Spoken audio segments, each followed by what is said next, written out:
somewhere, alarmingly fast actually. But since we're not busy other than that, here's a couple of facts. He's not just a regular moron. He's the product of the greatest minds of a generation, working together with the express purpose of building the dumbest moron who ever lived. And you just put him in charge of the entire facility. Good, that's still working. Hey, just in case this pit isn't actually bottomless, do you think maybe you could unstrap one of those long fall boots of yours and shove me into it? Just remember to land on one foot.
Olympians, you're here because we want the best.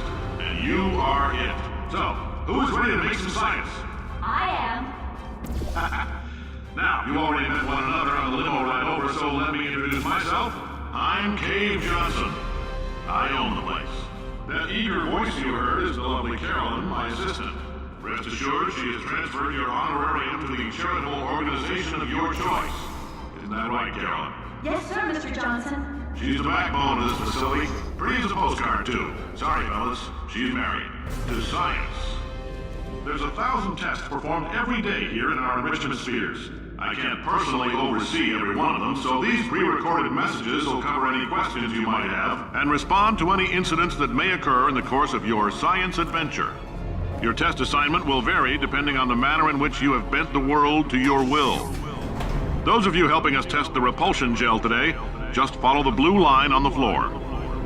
Those of you who volunteered to be injected with praying mantis DNA, I've got some good news and some bad news. Bad news is we're postponing those tests indefinitely. Good news is we've got a much better test for you, fighting an army of mantis men. Pick up a rifle and follow the yellow line. You'll know when the test starts.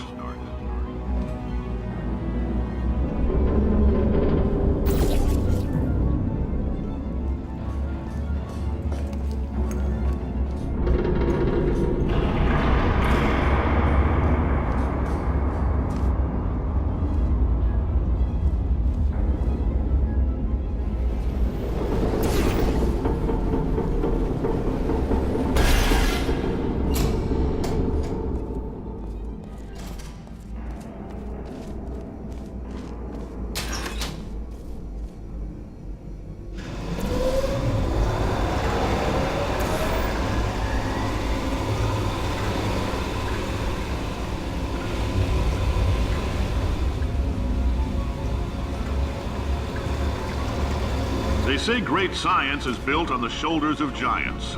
Not here. At Aperture, we do all our science from scratch. No hand-holding.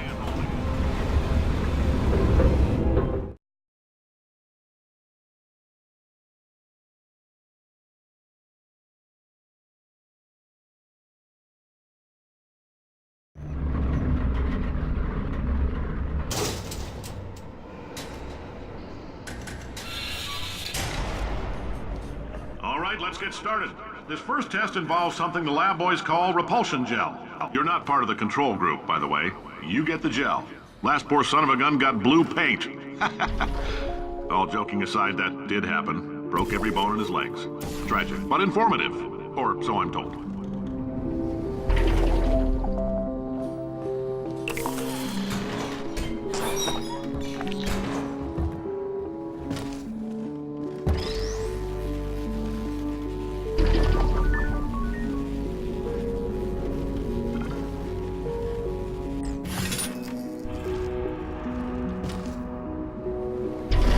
The lab boys just informed me that I should not have mentioned the control group.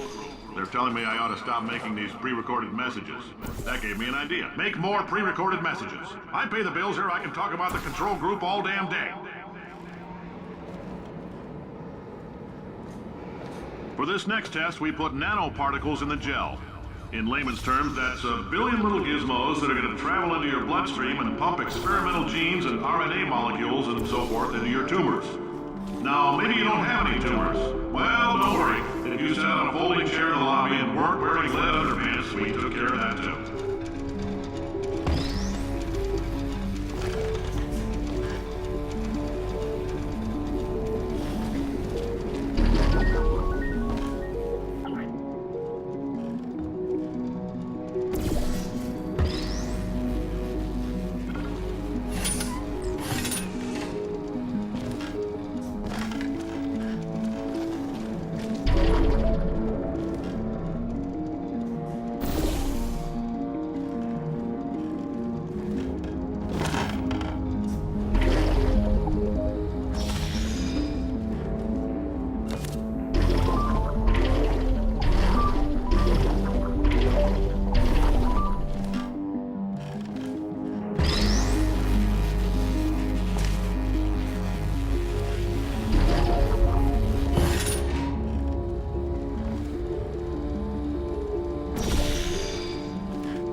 Oh, in case you got covered in that repulsion gel, here's some advice the lab boys gave me. Do not get covered in the repulsion gel. We haven't entirely nailed down what element it is yet, but I'll tell you this, it's a lively one, and it does not like the human skeleton.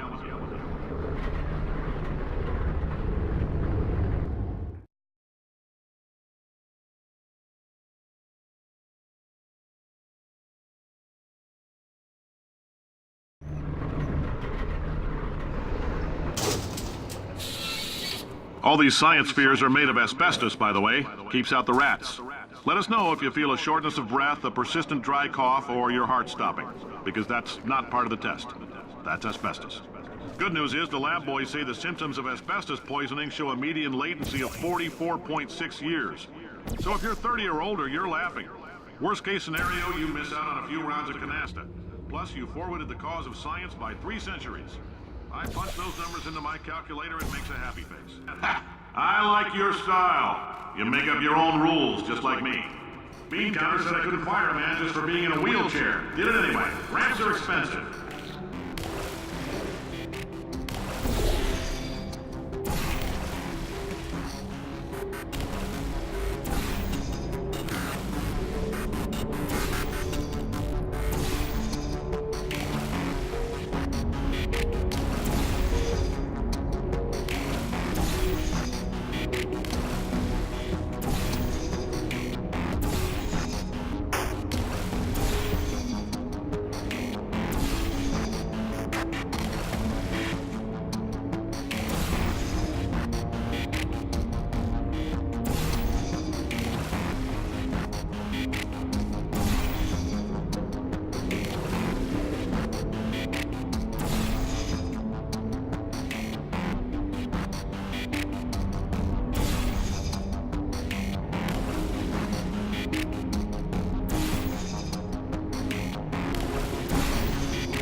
Just a heads up, that coffee we gave you earlier had fluorescent calcium in it so we can track the neuronal activity in your brain. There's a slight chance the calcium could harden and vitrify your frontal lobe. Anyway, don't stress yourself thinking about it. I'm serious. Visualizing the scenario while under stress actually triggers the reaction.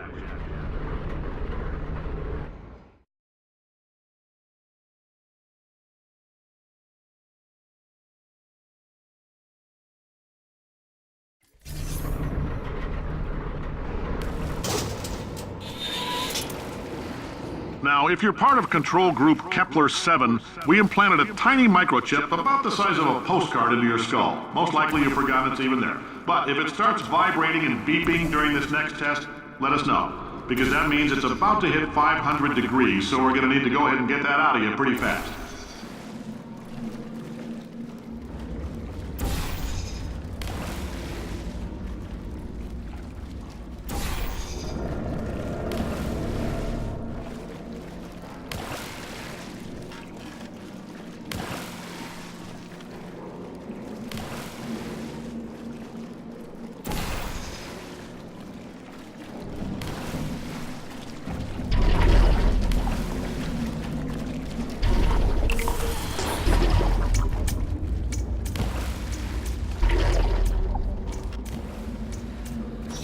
telling them, keep your pants on. All right, this next test may involve trace amounts of time travel. So, word of advice, if you meet yourself on the testing track, don't make eye contact. Lab boys tell me that'll wipe out time. Entirely. Forward and backward. So, do both of yourselves a favor and just let that handsome devil go about his business.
If you're hearing this, it means you're taking a long time on the catwalks between tests.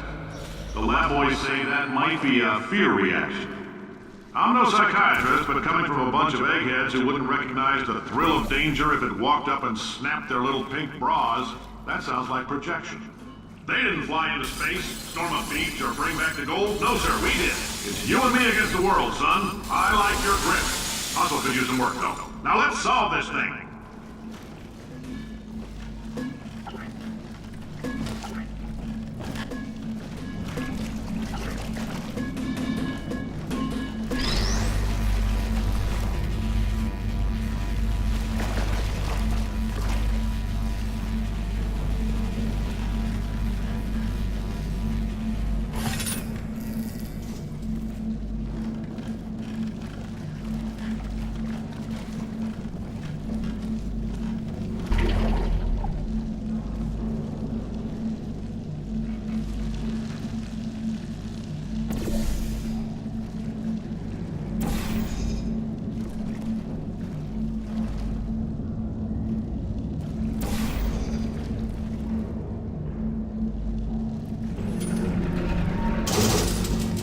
Science isn't about why, it's about why not. Why is so much of our science dangerous? Why not marry safe science if you love it so much? In fact, why not invent a special safety door that won't hit you on the butt on the way out because you are fired? Now you test subject, you're doing fine. Yes, you, box your stuff, out the front door, parking lot, car, goodbye.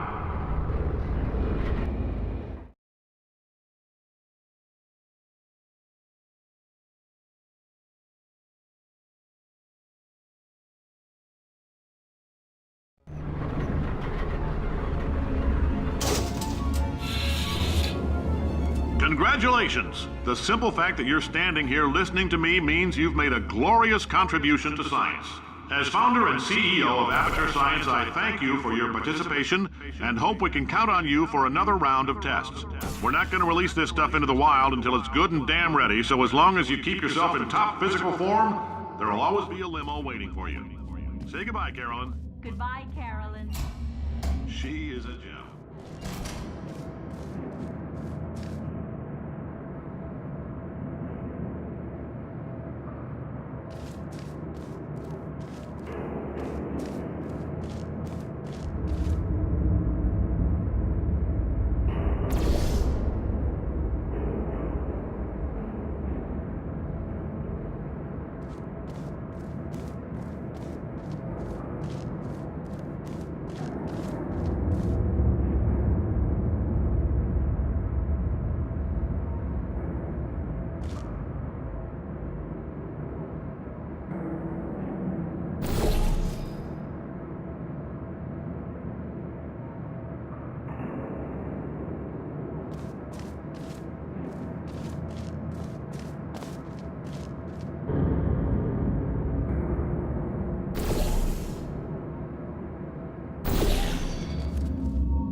Greetings, friend. I'm Cave Johnson, CEO of Aperture Science.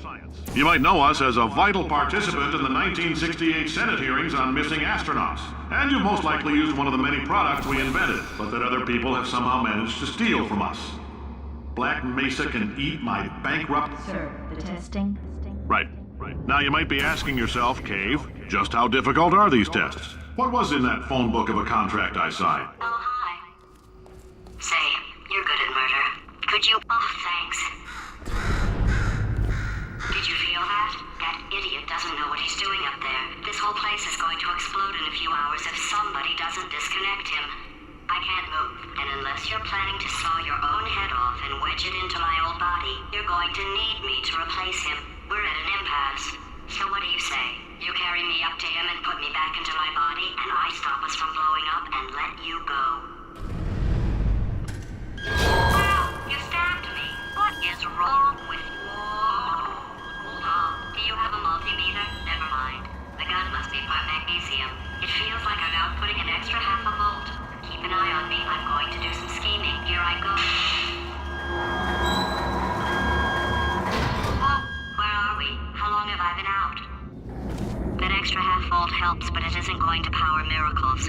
If I think too hard, I'm going to fry this potato before we get a chance to burn up in the atomic fireball that little idiot is going...